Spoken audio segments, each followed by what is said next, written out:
Bom dia a todos. Bem-vindos ao webcast da Petrobras com analistas e investidores sobre os resultados do quarto trimestre de 2021. É um prazer estar com vocês aqui. Gostaríamos de informar que todos os participantes acompanharão a transmissão pela internet como ouvintes. Depois da nossa introdução, teremos uma sessão de perguntas e respostas. Vocês podem enviar suas perguntas por e-mail para o e-mail petroinvest@petrobras.com.br. Informamos ainda que todos os executivos estão participando do evento remotamente em suas salas individuais, respeitando os protocolos de segurança. Estão presentes hoje conosco Joaquim Silva Luna, presidente da Petrobras, Cláudio Mastella, diretor executivo de comercialização e logística, Fernando Borges, diretor executivo de exploração e produção, João Henrique Ritzenhausen, diretor executivo de desenvolvimento da produção, Juliano Dantas, diretor executivo de transformação digital e inovação, Rafael Chaves, diretor executivo de relacionamento institucional e sustentabilidade, Rodrigo Araújo, diretor executivo financeiro de relacionamento com investidores, Rodrigo Costa, diretor executivo de refino e gás natural, e Salvador Darram, diretor executivo de governança e conformidade. Para iniciar, passo a palavra ao presidente da Petrobras, Joaquim Silva Luna, para suas considerações iniciais. Por favor, presidente, pode prosseguir. Obrigado, cara. Prezados investidores, bom dia. É um prazer enorme estar reunido mais uma vez com vocês para apresentar desta feita os excelentes resultados operacionais e financeiros da Petrobras no quarto trimestre de 2021. Os números do quarto trimestre reforçam nossa trajetória de sucesso. Alcançamos um fluxo de caixa livre de 7,5 bilhões de dólares, um EBITDA recorrente de 11,2 bilhões de dólares e o lucro líquido recorrente de 4,3 bilhões de dólares. Com relação ao ano, conseguimos atingir as nossas métricas de topo e todas as metas de produção do ano, entregando uma produção total de óleo e gás de 2,77 milhões de barris de óleo equivalente por dia, tendo o pré-sal representado 70% do volume produzido. Esse fato é importante sob a ótica de geração de valor para os nossos acionistas e para a sociedade, uma vez que a produção do pré-sal é mais competitiva e possui alta qualidade, além de apresentar baixa intensidade de emissões de carbono. Iniciamos em agosto a operação de uma nova unidade no pré-sal, o FPSO Carioca, e em dezembro adquirimos os direitos de exploração e produção dos campos de Serpa e Atapu, também no pré-sal. Esses eventos nos trazem ainda mais confiança de que continuaremos a entregar consistente crescimento de produção no pré-sal, de modo a gerar cada vez mais valor. No segmento de refino, transporte e comercialização, o fator de utilização médio das nossas refinarias atingiu uma média de 88% no quarto trimestre de 2021 e 83% no ano, o maior índice dos últimos 5 anos. No quarto trimestre de 2021, o volume de vendas e derivados aumentou 5% em relação ao mesmo período de 2020. No ano, o aumento foi de 8,5% e batemos recordes de vendas de produção de diesel de S10. As vendas aumentaram 35% e a produção 10% em 2021. Esse movimento ocorre em conjunto com a modernização da frota, trazendo melhores resultados ambientais e econômicos para os usuários. Expandimos nossa atuação comercial em exportações, aumentando a participação da corrente de Atapu e exportando a primeira carga de Sérpia, ao mesmo tempo em que Búzios continua como principal destaque. Também batemos recorde em operações chip-to-chip, o que nos confere maior flexibilidade e agilidade nas nossas operações. Sob a ótica financeira, sem dúvida, o maior destaque foi o atingimento da meta de dívida bruta com antecipação de 15 meses, resolvendo assim um problema que perseguia a Petrobras durante vários anos e que havia sido gerado por decisões empresariais equivocadas. Temos hoje uma dívida bruta de 58,7 bilhões de dólares no quarto trimestre. Somos uma companhia muito mais sólida, investindo de forma responsável e capaz de gerar e distribuir riquezas para os nossos acionistas e para a sociedade. Na gestão de portfólio, concluímos a venda de 21 ativos até o mês de fevereiro de 2022 e avançamos, já tendo chegado à assinatura de mais 14. No quarto trimestre de 2021, destacamos a conclusão da venda da RLAM. Outros avanços importantes foram a assinatura da venda da REMAN e da SIX, além do progresso nos demais compromissos assinados com o CAD para a abertura dos mercados de refino e gás natural. Praticamente dobramos em 2021 nossa geração de energia elétrica. No leilão de reservas de capacidade de dezembro, contratamos 1,3 gigawatts de potência, algo fundamental para a complementação energética do Sistema Interligado Nacional.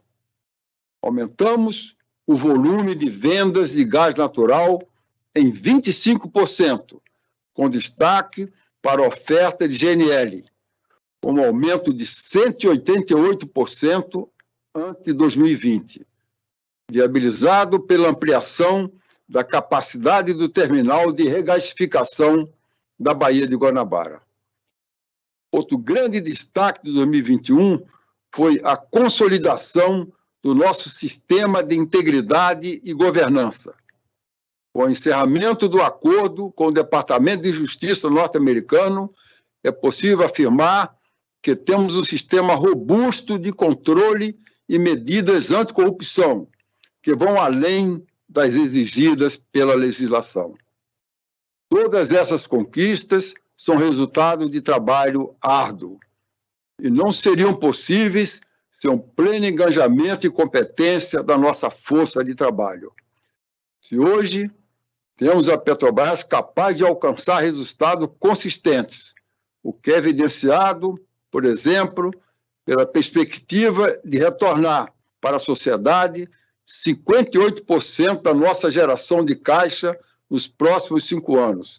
Isso, obviamente, só é possível porque imprimimos racionalidade tanto no nosso plano estratégico como na nossa gestão financeira e operacional, com todos os processos reforçados, com muita inovação e tecnologia e seguindo uma sólida governança. Esses são os nossos principais resultados de 2021 que queríamos apresentar. Muito obrigado a todos. Obrigada, presidente. Agora passo a palavra para o diretor executivo financeiro de relacionamento com investidores, Rodrigo Araújo. Por favor, Rodrigo. Obrigado, Carla. Bom dia a todos. Um prazer estar aqui com vocês hoje falando dos nossos resultados do quarto trimestre de 2021.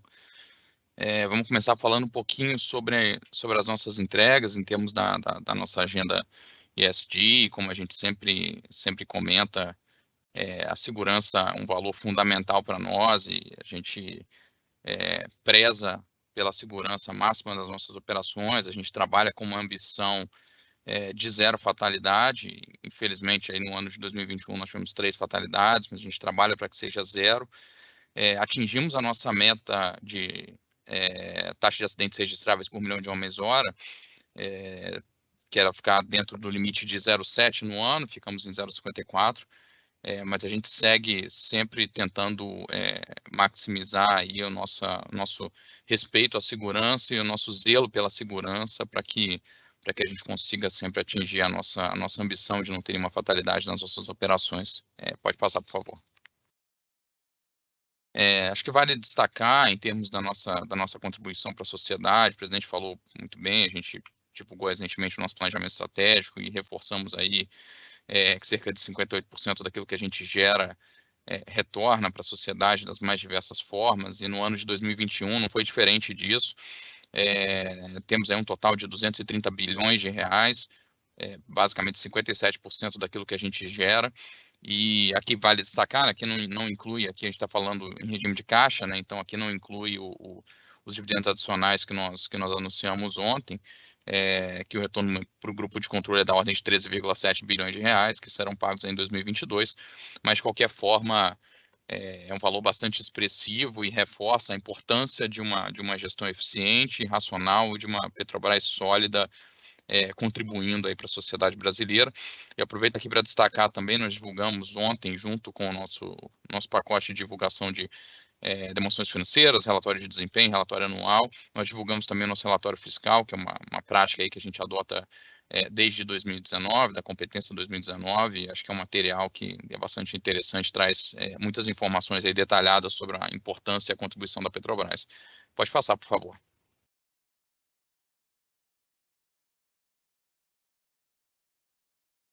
Em termos de atuação social, acho que vale destacar o nosso compromisso e a abrangência dos programas de responsabilidade social da Petrobras. Esse ano, acho que vale destacar a parceria que a Petrobras tem feito com outras empresas e outros atores.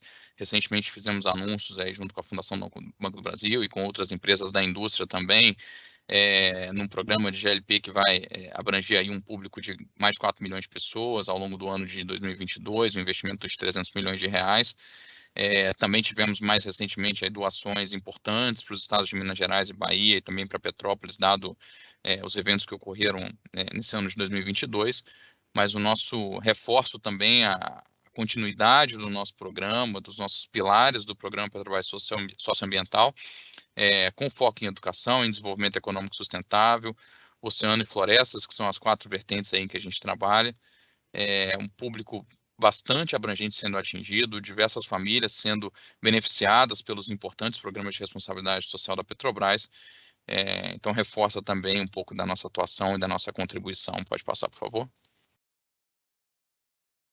Entrando um pouco nos nossos indicadores de emissão, vale destacar que para o ano de 2021 nós atingimos as metas de intensidade de carbono tanto no segmento de upstream quanto no segmento de downstream, ali no refino. A gente tinha um limite admissível de 17 quilos de CO2 por barril produzido no IP e de 40 quilos de CO2 por tonelada ponderada por complexidade no refino. Atingimos as 2 metas no ano, uma emissão total absoluta de 62 milhões de toneladas de CO2 no ano. Lembrando o nosso compromisso de petróleo de baixo custo e baixa pegada de carbono. Então, acho que essa é uma parte importante da nossa estratégia, da nossa gestão de portfólio, e a gente segue compromissado no atingimento das metas que a gente definiu no planejamento estratégico com relação à descarbonização das nossas operações e foco em operações mais limpas e sempre mais geradoras de valor. Pode passar, por favor. Bom, falei um pouquinho do nosso comprometimento, mas acho que é sempre bom lembrar, a gente tem metas ambiciosas, não só para no horizonte até 2025, no upstream e no downstream, 2030 em termos de emissões absolutas, mas também divulgamos em setembro do ano passado a nossa ambição alinhada à janela de tempo do Acordo de Paris, de net zero para escopo 1 e escopo 2 das nossas operações. A gente tem, então, um foco bastante importante no desenvolvimento de projetos para descarbonização. Separamos no plano estratégico um fundo específico para isso, investimentos relevantes da ordem de 2,8 bilhões de dólares voltados à questão da transição energética e da descarbonização. Mas acho que é sempre bom lembrar o belo desempenho dos ativos do pré-sal nesse contexto, né? A gente tem, a despeito de uma média do nosso portfólio ali de 15,7 kg de CO2 por barril de óleo equivalente, a gente tem o pré-sal com um desempenho bastante importante, com o Campo de Búzios trabalhando ao redor de 10, Tupi 9,1, então, quer dizer, a gente tem um portfólio bastante competitivo, Ano passado também anunciamos aí um programa chamado RefTop, focado em eficiência energética na área de refino, para que a gente consiga vir para o primeiro quartil da Solomon em termos de eficiência na área de refino. Então, acho que essa é a nossa grande ambição e reforça o nosso compromisso com a transição energética e com a descarbonização das nossas operações. Pode passar, por favor. Também em 2021, nós tivemos aí uma atuação importante em termos de fixação de carbono e também recuperação de hectares de floresta, direta e indiretamente. Como eu falei mais cedo, né, a gente tem alavancas importantes para a excelência em carbono, que a gente divulgou no nosso plano estratégico mais recente, e seguimos cumprindo as metas que nós definimos em termos de atuação ambiental. Pode passar, por favor. No que diz respeito à governança, eu acho que vale sempre destacar a Petrobras, não só nessa importante trajetória de virada financeira, mas também de melhoria da sua governança, premiações importantes no ano de 2021. Recebemos aí a empresa Proética, o troféu de empresa Proética, concedido pela CGU, nível 1 do índice de governança da SESC de empresas com participação do Estado. Tivemos também aí uma recuperação importante de 1,3 bilhão de reais referente a achados associados à Lava Jato no passado, que foram recuperados pela companhia no ano. E tivemos aí no último trimestre de 2021 os diálogos Petrobras de Integridade e ESG, um recorde em termos de palestrantes e participantes, um evento extremamente importante para divulgar todo o nosso foco em governança e compliance, toda a trajetória do que a companhia tem feito, e trazer também melhores práticas e aperfeiçoamentos para o futuro da companhia. Pode passar, por favor. Pode passar. Em termos de destaques financeiros e operacionais para o ano de 2021, acho que foi um ano bastante positivo para a companhia, um ano de resultados muito importantes, de diversos recordes batidos. Começo falando na incorporação de reserva, 1,97 bilhão de barris de óleo equivalente incorporados em 2021, um recorde de incorporação de reserva da história da companhia. Tivemos avanços importantes na conclusão do sistema de produção, a entrada do FPSO Carioca, o ramp-up da P70 também contribuindo importantemente para o desempenho da companhia no ano de 2021. Nós tivemos em dezembro o leilão do excedente cessão onerosa para os campos de Sépia e Atapu, reforçando o compromisso da companhia de investir e atuar em ativos de água profunda e ultraprofunda, de baixo custo e baixo carbono no pré-sal brasileiro. Um leilão que trouxe competitividade, trouxe atuação de outros players, então a Petrobras atuando em parceria junto com outras empresas relevantes do setor de petróleo mundial, então uma parceria bastante importante. Em termos de fator de utilização, tivemos uma utilização média de 83% no ano de 2021 e 88% no último trimestre. É o maior índice dos últimos 5 anos e, mais importante de tudo, um fator de utilização associado à geração de valor, associado a uma rentabilidade importante no nosso parque de refino.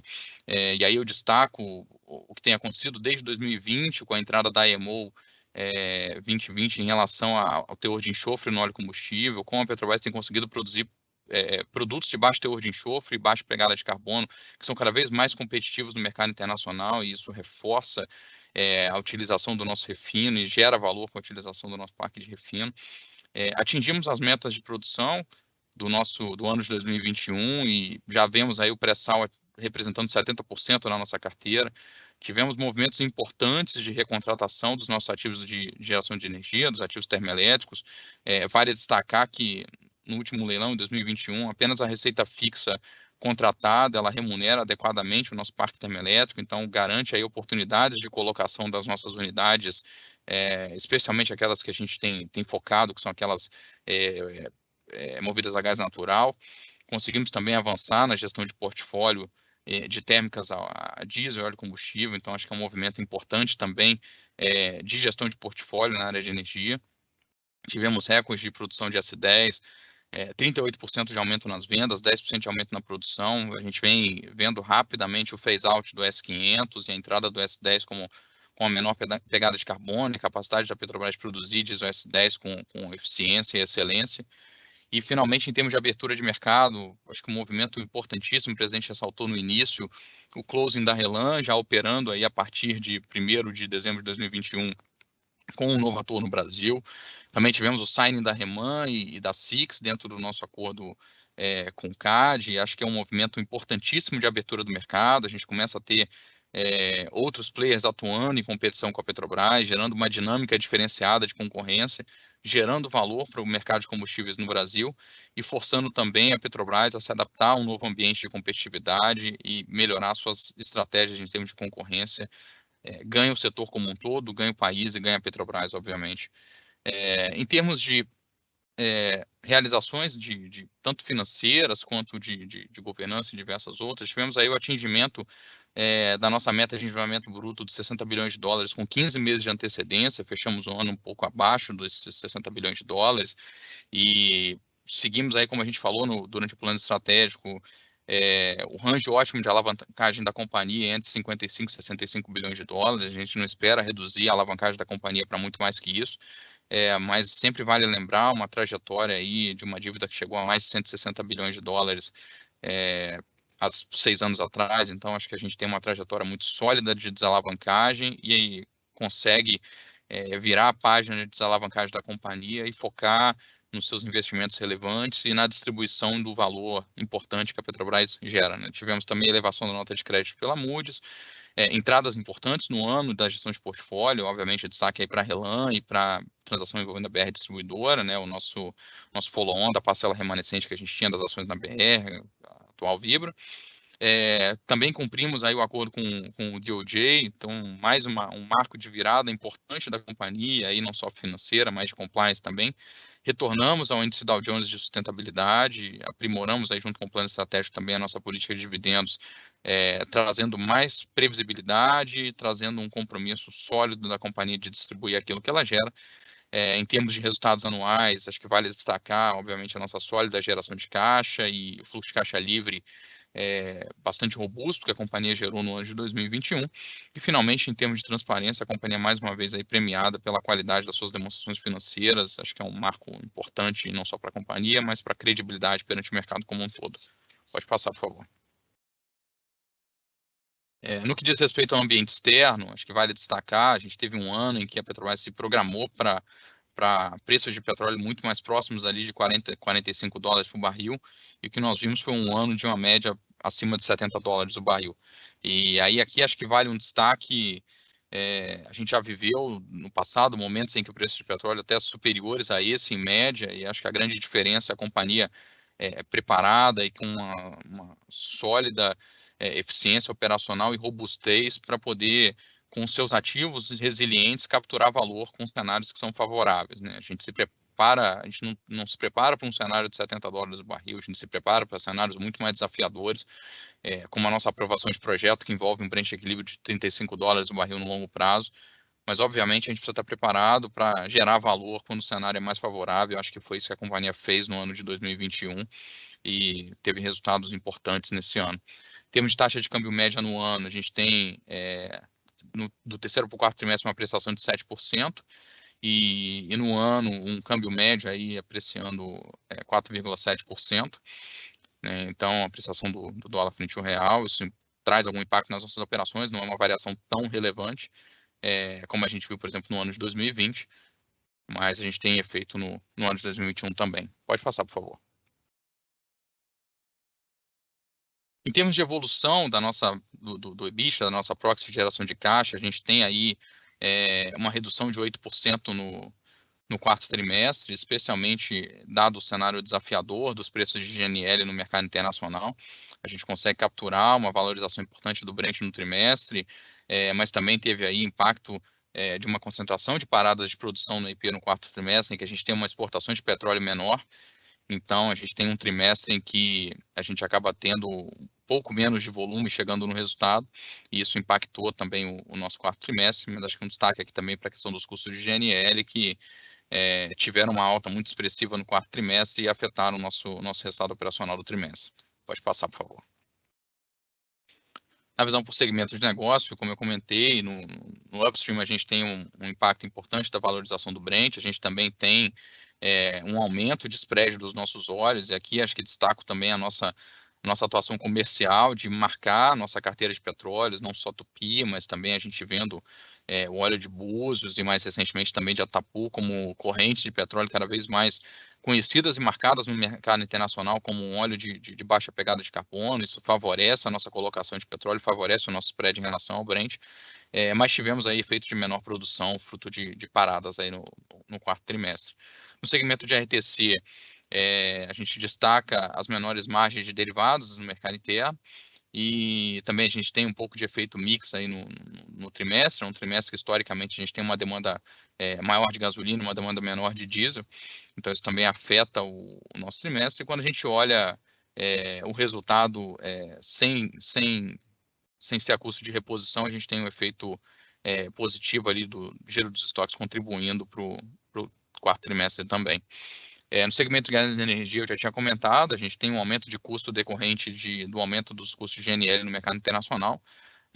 Obviamente, a gente tem uma dinâmica contratual, que são contratos de longo prazo, são contratos que têm previsão de reajuste trimestral, então a gente tem alguma defasagem no acompanhamento dos preços em termos de GNL no mercado internacional, e aí a dinâmica, especialmente no ano passado, foi uma dinâmica de níveis elevados de importação de GNL, dado do cenário que a gente teve de despacho elevado de térmicas, então foi um momento que combinou um volume elevado de importação de GNL com preços bastante desafiadores e uma marcação contratual que a gente sabe que tem alguma defasagem nos contratos trimestrais, então isso afetou o nosso desempenho no gás e energia no quarto trimestre de 2021. Pode passar, por favor.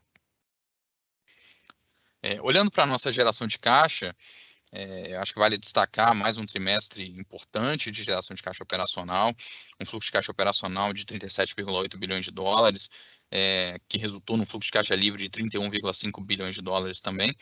E aí, quando a gente olha na movimentação do ano de 2021, perdão, falei trimestre, mas na movimentação do ano de 2021, a gente teve uma redução de alavancagem bastante importante, reduzimos a dívida em 19,5 bilhões de dólares em termos de pré-pagamentos, além, obviamente, do serviço natural da dívida, e tivemos aí, ao longo do ano, também pagamentos importantes de dividendos, 13,1 bilhões de dólares pagos no ano de 2021, que resulta em uma variação de caixa, numa redução de caixa no ano de 1,3 bilhão de dólares, mas acho que vale destacar aí, como eu já tinha falado mais cedo também, as entradas de caixa importantes, fruto da nossa gestão de portfólio, operações relevantes que a gente conseguiu concluir no ano de 2021, destacando aí, obviamente, a BR Distribuidora e a Relan, que são operações de maior porte que a gente concluiu ao longo de 2021. Pode passar, por favor. No que diz respeito ao endividamento, eu já tinha comentado um pouco da nossa trajetória, a gente fecha o ano abaixo da nossa meta de 60 bilhões de dólares, atingindo com 15 meses de antecedência. Acho que vale destacar também, em termos de gestão de caixa, a gente faz um processo importante de renovação das nossas linhas de créditos, das Revolving Credit Facilities, que nos permitem trabalhar com um nível de caixa um pouco mais baixo, dada a disponibilidade de crédito via RCF. A gente também fez um trabalho importante de liability management, inclusive fomos aí premiados pela Latin Finance na categoria liability management no ano de 2021, conseguindo não só reduzir o nosso endividamento, mas também alongar o perfil do nosso endividamento, hoje um prazo médio de 3,4 anos, que nos permite ter um prazo mais adequado ao prazo médio de fluxo de caixa dos nossos projetos. Então, esse é um trabalho importante também que a gente fez no ano de 2021, não só de redução, mas de melhoria do perfil da nossa dívida, nos deixando aí com um perfil de dívida bastante confortável em termos de prazo ao longo dos próximos anos. E também acho que vale destacar, em junho do ano passado, a emissão do bond de 30 anos com o menor custo da história da companhia, também realizado em 2021.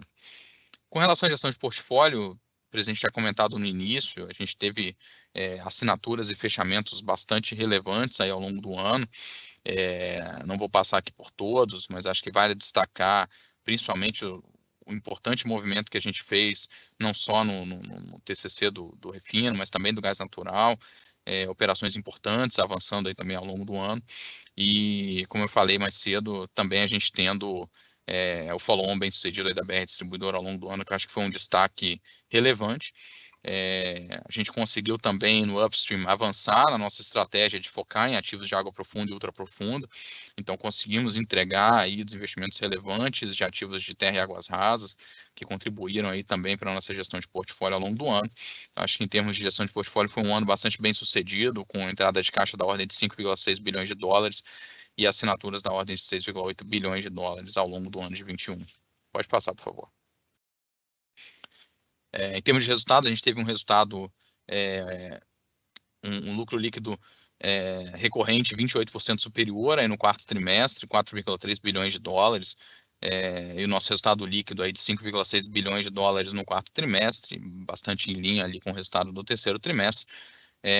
Como eu já tinha destacado mais cedo, fruto basicamente do nosso resultado operacional, com destaque aí para o impacto de custos com importação e de participação governamental ao longo do quarto trimestre, dados os maiores preços de petróleo e também, obviamente, os maiores preços de venda realizados no trimestre, e um efeito menor de variação cambial de marcação da nossa dívida de final de período no quarto trimestre, também afetando aí o nosso resultado, impactando menos o nosso resultado do quarto trimestre. Pode passar, por favor. Nós anunciamos também ontem a distribuição de um dividendo adicional de R$ 2,86 por ação, preferencial e ordinária. Acho que é um reforço aí do nosso compromisso de distribuir o valor que a gente gera, de distribuir o resultado que a gente gera, totalmente alinhado com a nossa sustentabilidade financeira e totalmente alinhado com o movimento de desalavancagem que a companhia fez, e nosso foco passa a ser cada vez mais em fazer investimentos resilientes e distribuir o valor que a gente gera. Lembrando que a gente teve a aprovação de aprimoramentos da nossa política de dividendos junto com o planejamento estratégico do ano passado, para o período 22-26, mas aqui a gente ainda falando da distribuição do ano de 2021, a gente encerra o ano então com esse pagamento complementar da ordem de 37,3 bilhões de reais, pagamento a ser feito aí em 16 de maio, após a realização da Assembleia, e obviamente, como eu já tinha comentado mais cedo, totalmente alinhado à sustentabilidade financeira da companhia, ao crescimento de retorno e distribuição do valor que a gente gera e a melhor alocação de capital da Petrobras. Então, acho que esse é o grande foco nosso em distribuir o valor que a gente gera. Pode passar, por favor.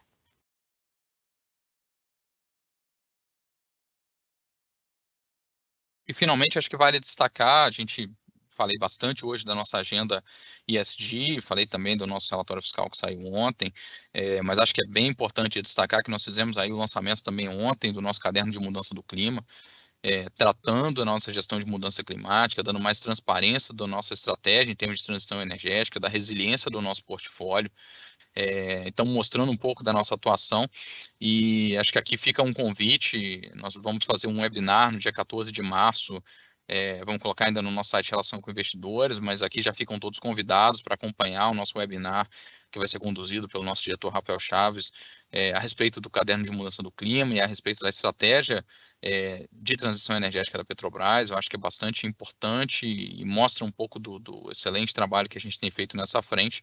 Então, eu convido a todos aí não só a conhecer o caderno do clima, mas a participar do nosso webinar no dia 14 de março. E pode passar, por favor.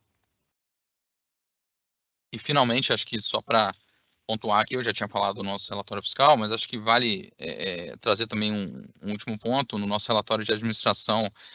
Acho que um destaque do que a gente trouxe nesse ano foi também falar um pouco do nosso sistema de gestão EVA, do nosso sistema de gestão focado em geração de valor, tentando trazer e dar um pouco mais de cara para cases de valor, para o que a gente tem feito em termos da geração de valor e do foco da companhia em ter a geração de valor como um dos seus pilares fundamentais, gerar e distribuir valor de forma relevante. Então, convido a todos também a conhecer aí um pouquinho do que a gente trouxe em relação ao nosso foco em geração de valor. Pode passar, por favor. Eu devolvo para a Carla para a nossa sessão de perguntas e respostas.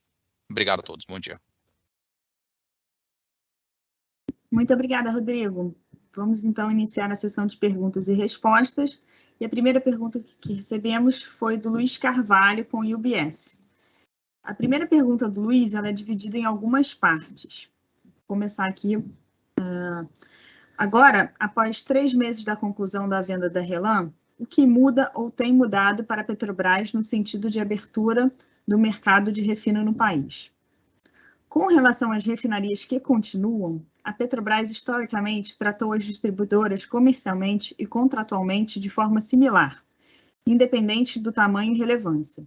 A companhia tem estudado mudanças na forma de venda de seus produtos domesticamente? Ainda nesse ponto, a companhia enxerga os temas de comercialização noticiados em novembro e dezembro em relação a cotas para distribuidoras como um novo normal para 2022?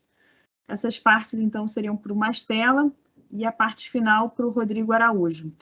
Das refinarias que não foram vendidas ainda, há alguma autorização sobre o que poderia ser esperado para o relançamento dos processos? A companhia tem discutido mudanças no formato dessas vendas? Essa é a primeira pergunta. Mastella, por favor. Ok, Luiz, obrigado pelas perguntas.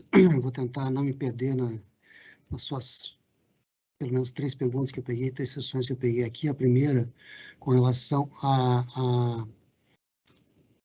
conclusão da venda da RLAM e o que tem mudado na abertura do mercado de refino naquela região. O que a gente tem observado é que o novo refinador está atuando como se esperava, ou seja, fazendo suas escolhas com autonomia, seja na compra de petróleo, seja na venda de derivados. E pelo que a gente observa, o novo refinador ele continua atendendo o mercado local, né, como a RLAM naturalmente faria, a área que ela tem mais competitividade, e parte do Nordeste sendo atendido também através de cabotagem. Nada diferente do que se poderia esperar de um novo refinador naquela região.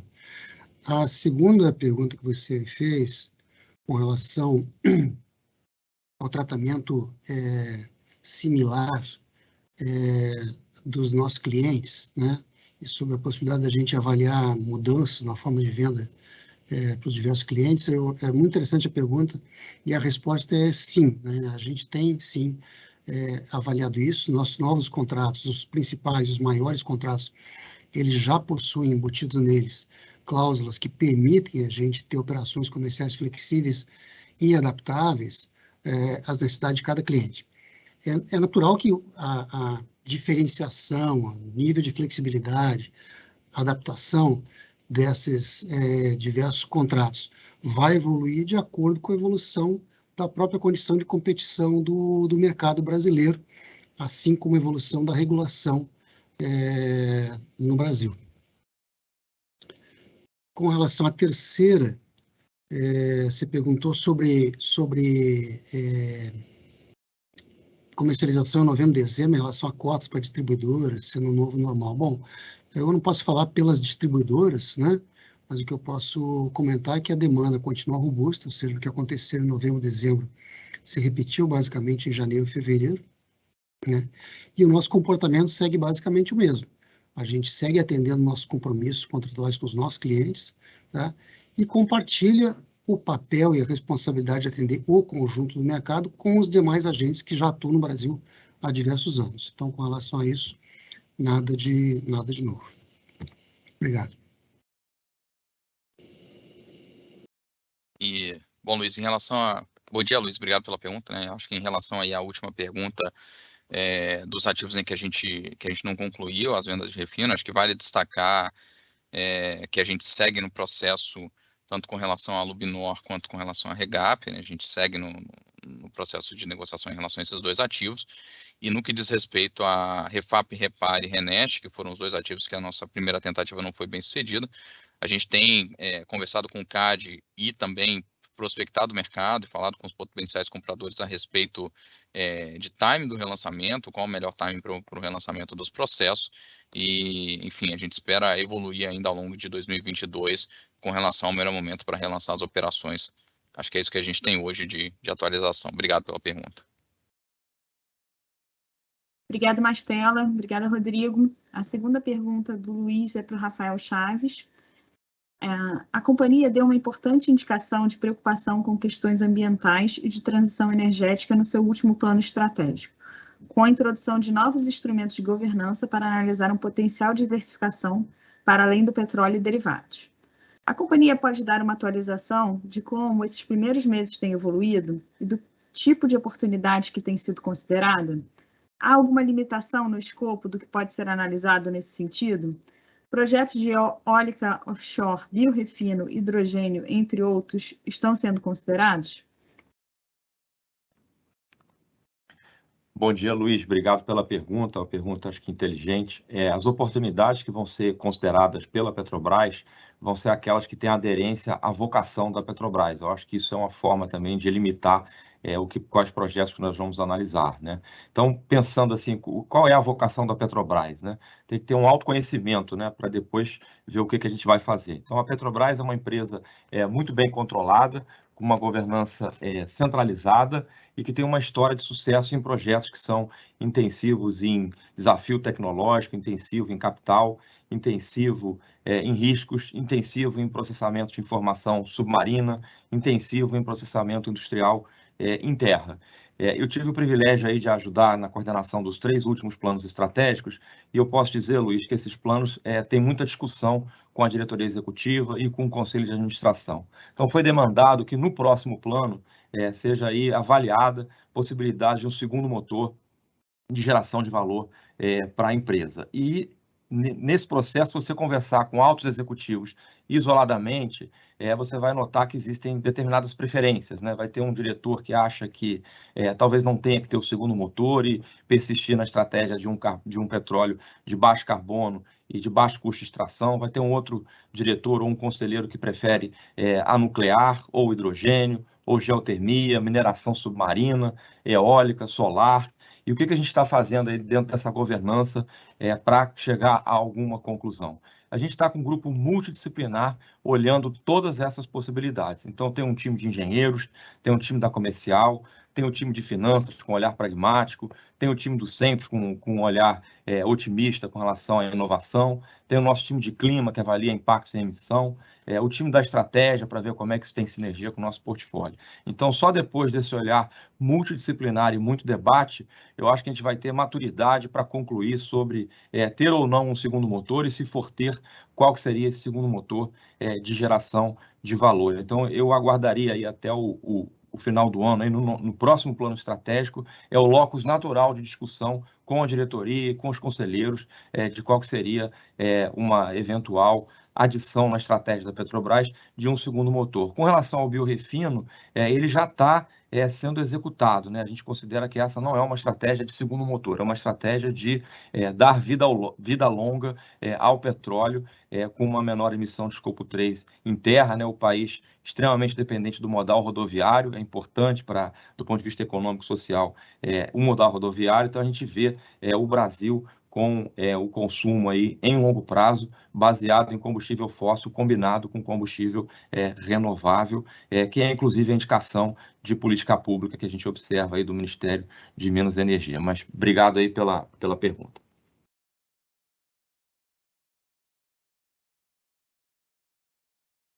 Obrigada, Rafael. A segunda pergunta é do Bruno Montanari, com Morgan Stanley, e é sobre preço de combustível, para o Mastella. Mastella, o preço dos combustíveis praticado pela companhia, em comparação ao PPI, parece carregar um desconto mais alto por algumas semanas, enquanto o preço do petróleo se consolida em um patamar alto e potencialmente subindo ainda mais. Como a companhia enxerga essa questão de descontos por períodos longos?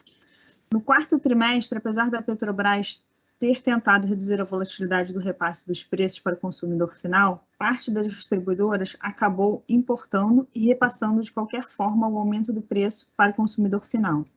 A empresa teria uma postura diferente hoje para capturar uma margem adicional que acabou ficando em outro elo da cadeia? Existe uma estratégia mais efetiva para reduzir a volatilidade ao consumidor?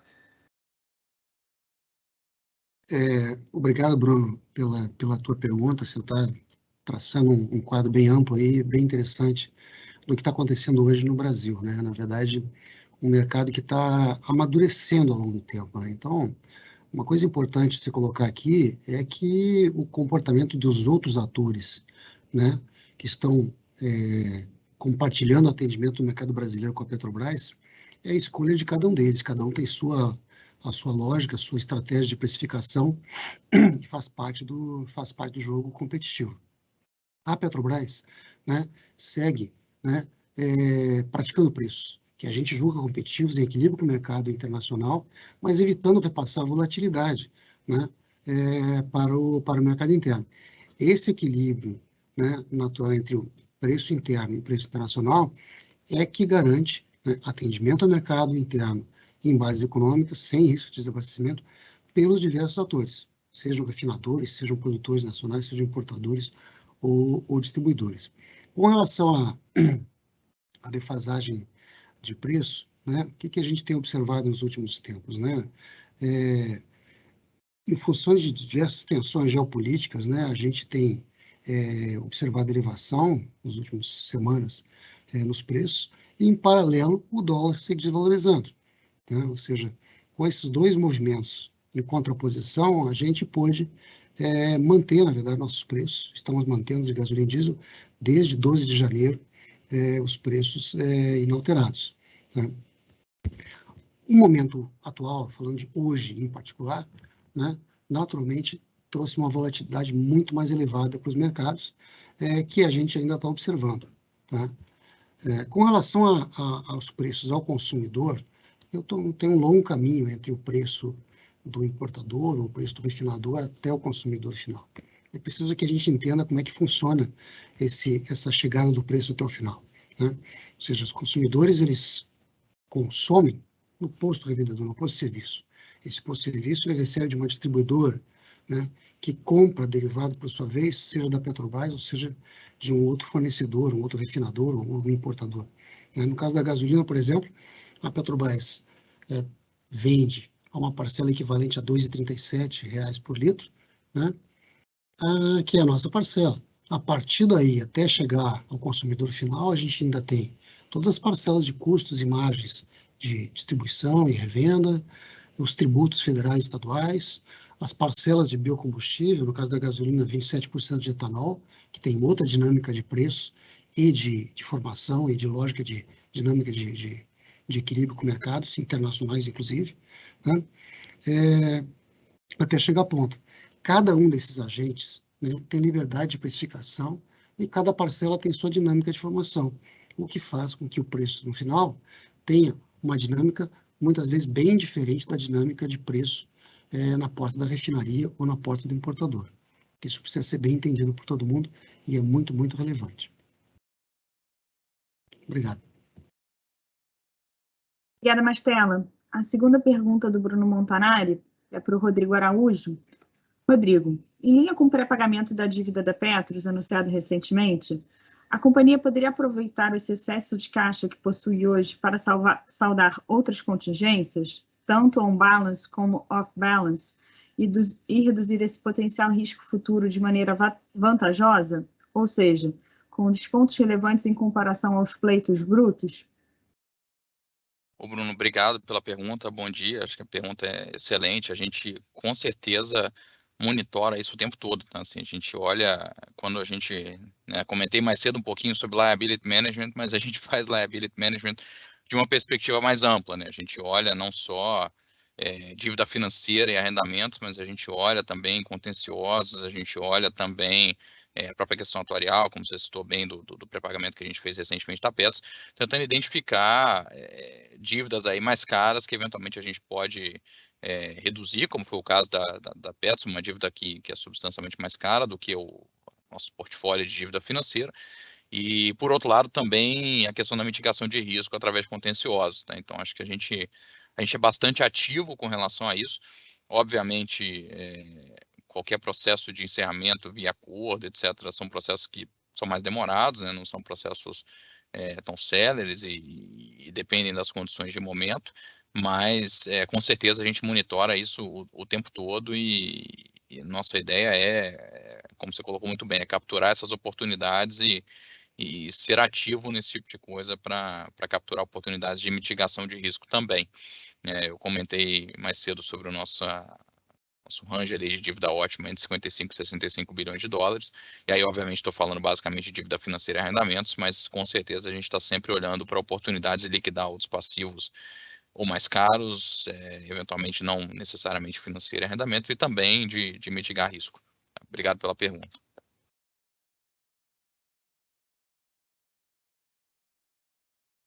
Obrigada, Rodrigo. Recebemos também pergunta do Bruno Amorim, com a Goldman Sachs, e a primeira pergunta é para o Rodrigo Costa.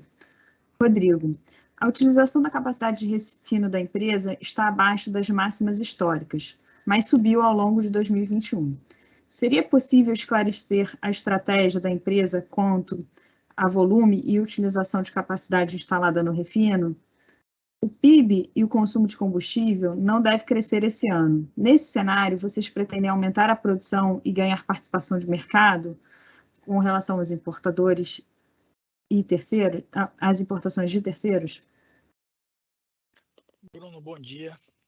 Como foi mostrado aí na apresentação, no nosso quarto trimestre no refino, nós tivemos aí um resultado bastante forte, né? Nós alcançamos aí a marca de 88% de fator de utilização médio do parque. Essa marca a gente não alcançava desde o terceiro trimestre de 2015. Né? Quando a gente pega a média do ano, a gente performou no entorno de 83%. Essas marcas nos posicionam perto da performance do primeiro quadrante, quando a gente olha o refino norte-americano e o refino do Canadá, né? Então, que é o nosso alvo, está sempre olhando os benchmarks do primeiro quadrante Solomon em relação a esses refinadores posicionados nesses países. Então, isso reflete já, digamos assim, já a performance do nosso programa RefTop, onde a gente está buscando ampliar a nossa confiabilidade, ampliar a nossa disponibilidade. Ano passado nós batemos o recorde, né, de investimentos em paradas programadas, foi cerca de 2,3 bilhões de reais investidos em mais de 4 mil equipamentos. Movimentamos cerca de 19 mil pessoas para realizar todas essas atividades de manutenção dos nossos equipamentos, que se traduz nessa maior confiabilidade e disponibilidade do parque, né? A lógica de processamento da companhia, ela segue com o conceito de geração de valor, né? Então, o que a gente quer dizer com isso? A gente quer dizer o seguinte, que para definir qual é a nossa capacidade de processamento, qual é a nossa utilização, nós olhamos os seguintes elementos. Olhamos o perfil de demanda, perfil de precificação dos mais de 50 produtos que nós produzimos, olhamos a disponibilidade dos equipamentos do parque, olhamos o perfil de rendimento de cada planta de processamento dentro de cada refinaria e olhamos também a disponibilidade logística, né, onde, né, também nós temos intercorrências e temos gargalos. Então, a soma de todos esses fatores nos leva à programação mensal, semanal, diária de cada uma das nossas unidades de processo. Quando a gente olha 2022, né, a gente olha um cenário de um processamento forte, seguindo essa tendência aí do quarto trimestre. Nós fechamos janeiro com um patamar de 86%, estamos aí com fevereiro no acumulado em cerca de 87% e vemos essa tendência aí manter ao longo dos próximos meses.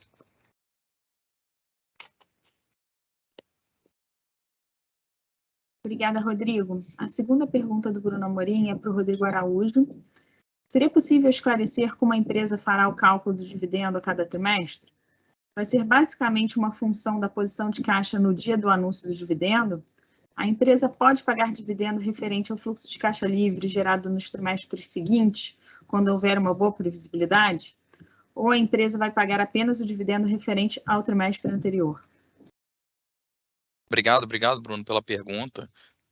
Acho que é importante esclarecer, né? A gente tem a ideia nossa é trabalhar com foco na nossa política de distribuição dos 60% do fluxo de caixa livre, numa visão de competência, vamos dizer assim, né? Então, encerrado o trimestre, a gente apura ali os 60% do fluxo de caixa livre e faz o pagamento logo em seguida. Esse acho que é o mecanismo de aplicação da política que a gente tem no radar.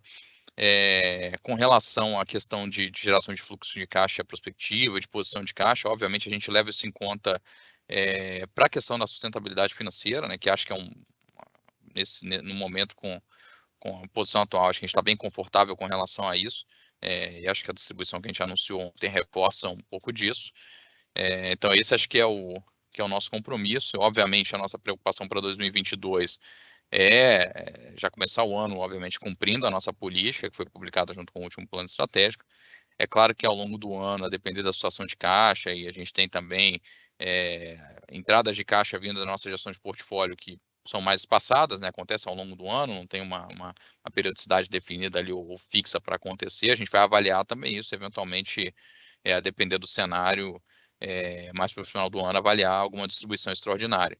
Mas acho que o nosso foco hoje é cumprir a política, e nesse regime que eu falei, né, de ter os 60% aplicáveis aí sempre ao encerramento de cada trimestre, competência, vamos dizer assim, né, com o pagamento vindo logo em seguida. Obrigado pela pergunta. Obrigada, Rodrigo. A gente recebeu também pergunta do Rodolfo Angeli, com o JP Morgan. E a primeira pergunta é para o Mastella. Mastella, a Petrobras historicamente espera ter mais visibilidade em movimentos bruscos no preço da commodity antes de reajustar os preços domésticos de combustível? O petróleo hoje está por volta de $100 por barril. E pode ser que o prêmio de risco na commodity continue por meses. Como vocês veem essa dinâmica de preços do petróleo e qual seria o limite para isso ser repassado aos preços domésticos? Obrigado, Rodolfo, pela pergunta. Realmente a gente está num momento difícil, né?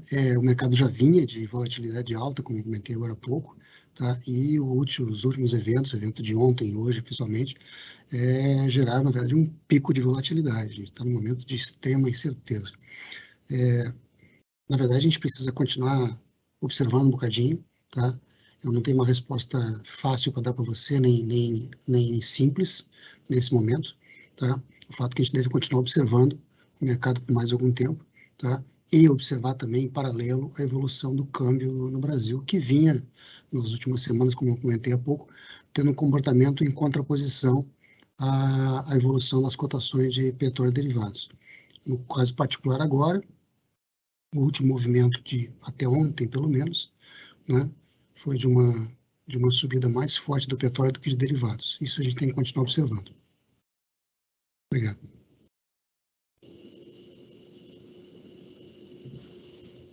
Obrigada, Mastella. Temos pergunta também do Vicente Falanga, com o Bradesco. E a primeira pergunta é para o Rodrigo Costa. Rodrigo, como anda a negociação com os consumidores para o repasse do preço de GNL importado? Vicente, ao longo do ano de 2021, né, nós participamos de um conjunto grande das chamadas públicas de distribuidoras de gás, né, onde nós pudemos ofertar produtos com prazos, indexadores, flexibilidades diferenciadas para a gente buscar, né, estar atendendo os nossos clientes da melhor forma possível. Fruto dessa participação é que nós assinamos, né, novas condições comerciais com 10 clientes nossos. Isso é importante dentro da nossa reconstrução da nossa carteira comercial, principalmente nesse momento de abertura de mercado, onde nós já temos aí no país cerca de 9 empresas também comercializando o seu portfólio com novos players. E dentro dessas condições de contorno, né, nós tivemos algumas judicializações, em particular com 4 distribuidoras e 2 estados, aonde primeiro a gente entende que esse caminho judicial não é o mais adequado para esse momento de mercado que nós estamos vivenciando no país, né? Ou seja, ele cria condições artificiais de preço, condições essas temporárias, né? Porque efetivamente esses processos eles estão sendo diligenciados aqui pela companhia, pela nossa área jurídica, aonde seguramente vai ter aí o seu curso normal dentro das esferas competentes, né? Mas, apesar disso, a gente entende que a via negocial, né, é a via preferencial que a companhia sempre adota. Então, nós estamos aí buscando perseguir essa via, buscando convergir com esses clientes que efetivamente moveram esses processos, né? Acreditamos que vamos conseguir superar, né, esse momento aí, e tão logo a gente supere, a gente segue adiante com a nossa carteira e com o nosso relacionamento, buscando prover confiabilidade, qualidade dos nossos produtos e buscando também convergir com eles numa visão de precificação, onde a gente sempre está olhando, né, a convergência ao nosso custo de oportunidade da Petrobras no médio prazo.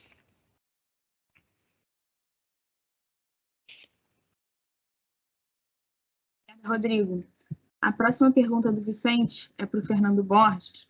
Fernando, quando a companhia deve receber o primeiro reembolso do leilão da cessão onerosa?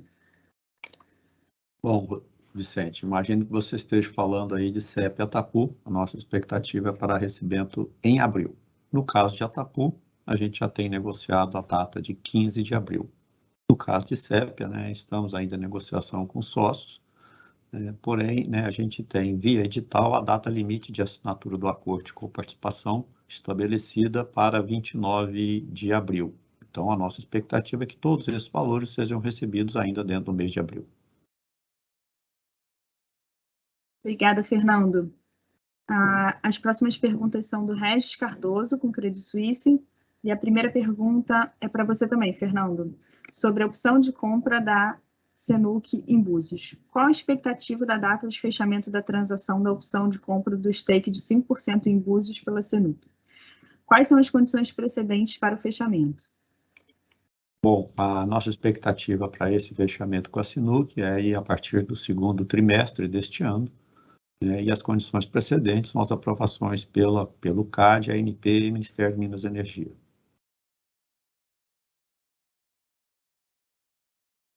Obrigada, Fernando. A próxima pergunta do Regis é para o Rodrigo Araújo, sobre a Braskem.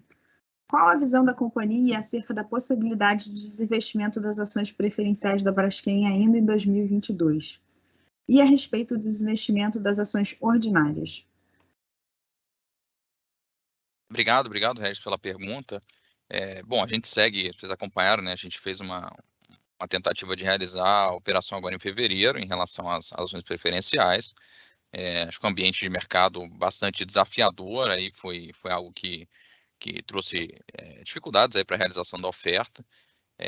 De qualquer forma, a gente segue comprometido em gerar valor através da nossa saída, da participação. O que a gente tem feito agora além de avaliar o melhor momento de mercado, acho que hoje é um dia especificamente volátil, mas a gente tem avaliado o melhor momento de mercado, e também o que a gente pode, junto com a Novonor, que é outro sócio relevante, tomar de passos em relação à governança e outras ações que a gente pode tomar ao longo desse período para fortalecer e robustecer a governança da companhia. Acho que os sócios seguem alinhados na estratégia de saída. E, assim, acho que hoje é difícil dar alguma precisão em termos de data. Acho que a gente precisa acompanhar o cenário de mercado e ver como é que vai evoluir em relação ao que a gente tem hoje, que a gente tem visto, tá? Obrigado pela pergunta. Rodrigo, recebemos também perguntas do Pedro Soares, com BTG Pactual. E a primeira pergunta é para você, sobre pagamentos de dividendos. Os preços do petróleo continuam subindo e estão muito acima dos patamares esperados pela própria companhia nos seus guidance recentes. Existe alguma possibilidade que o caixa extra derivado por esse incremento do preço seja direcionado para investimentos que possam ser antecipados, EIP principalmente, ou curva de CAPEX se mantém intacta e isso deveria se converter em dividendos adicionais? Bom dia, Pedro. Obrigado pela pergunta. Acho que até pela própria dinâmica da nossa indústria, pelo prazo de maturidade dos investimentos, a gente sabe que a curva de CAPEX, especialmente a parte mais curta do plano, foi até algo que a gente incluiu no nosso plano estratégico 22-26, um detalhamento de nível de comprometimento do CAPEX para cada um dos períodos ali ao longo do ano. A curva de CAPEX ela tem um nível de comprometimento bastante elevado no começo do plano, especialmente, né? Então, assim, a gente não vê muito espaço para antecipação. Acho que a expectativa é, de fato, realizar o que está comprometido para o horizonte do plano. Obviamente que a depender do cenário de preço, etc., como eu falei mais cedo, o nosso compromisso é cumprir a política e, eventualmente, tendo espaço para alguma distribuição adicional. Nosso entendimento é que a melhor alocação de capital é, de fato, nesse momento, fazer alguma distribuição adicional.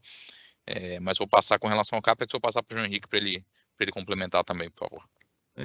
Eu acho que é importante, o Rodrigo já falou um pouco, né, mas é importante a gente entender um pouco da dinâmica, né, de aprovação de um projeto de EIP, né.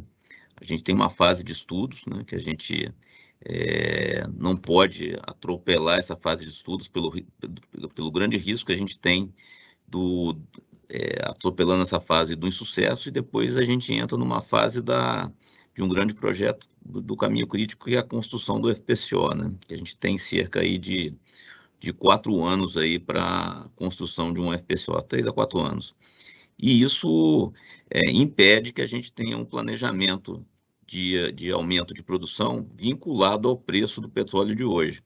E esse é um dos motivos que a gente tem os nossos cenários, e a gente sempre aprova os projetos, né, que tem que ser resilientes ao Brent de 35, porque a gente não sabe, né, a gente nunca vai ter como saber, né, do projeto que eu aprovo hoje, qual é o preço do petróleo que vai estar no mercado no dia que iniciar a produção.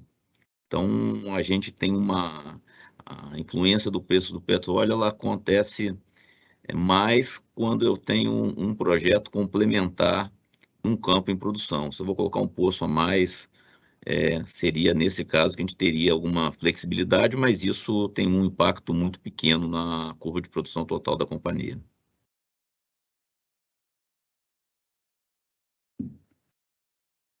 Obrigada, Rodrigo. Obrigada, João Henrique.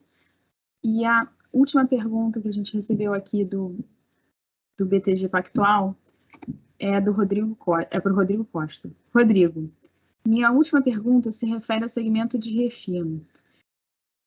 Ainda a estratégia da companhia seja continuar desinvestindo no segmento de refino nos próximos anos, vocês entendem como provável a adição relevante de capacidade pela iniciativa privada, refletindo o aumento esperado no consumo de combustíveis no país e, por consequência, a maior necessidade de importação?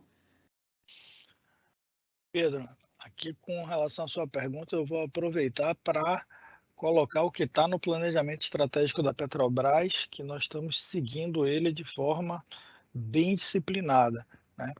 Então, planejamento estratégico da Petrobras, o 2022-2026, ele prevê um investimento no refino de cerca de 6,1 bilhões de dólares nos próximos 5 anos, né, nesse horizonte de tempo, o que representa um incremento significativo se comparado com o plano anterior, né, que era de cerca de 3,4 bilhões de dólares.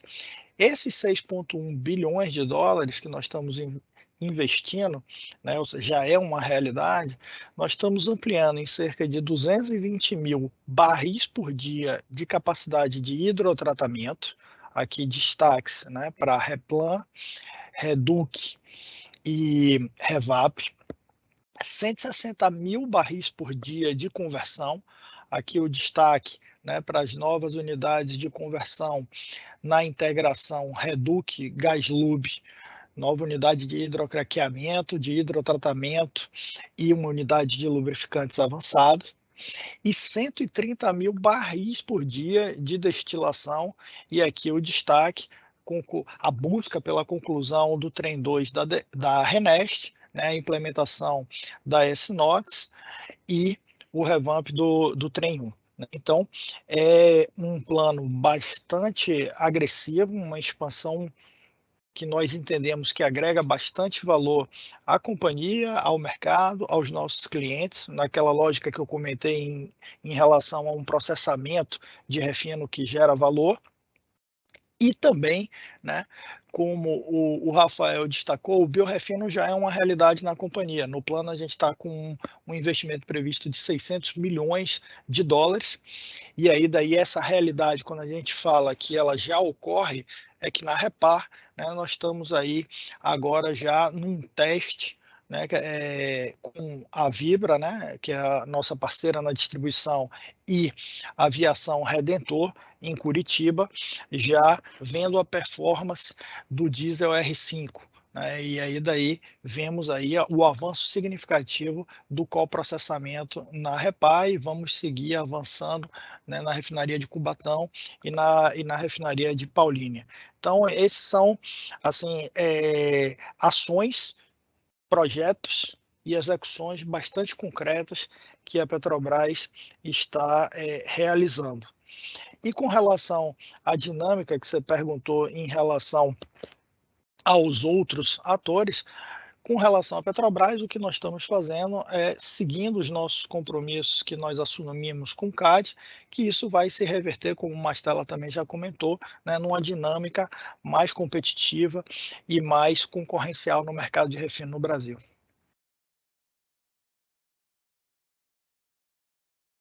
Obrigada, Rodrigo. Obrigada a todos. Encerramos nesse momento a nossa sessão de perguntas e respostas. Caso haja perguntas adicionais, elas podem ser enviadas ao nosso time de RI. Passarei agora a palavra ao presidente da Petrobras, Joaquim Silvio Luna, para seus comentários finais. Por favor, presidente. Obrigado, cara. Queria tão somente cumprimentar a todos, agradecer aos nossos investidores as perguntas que nos foram endereçadas, aos nossos diretores pelas respostas que foram dadas. Sabemos que muita pergunta deixou de ser respondida em função do tempo, mas serve como um termômetro para a companhia, como estamos sendo percebidos, quais são aquelas informações que precisamos reforçar, ou então até, vamos dizer assim, colocar ainda à disposição dos nossos investidores que não estão bem claros, ou então confirmar as ações que estamos fazendo.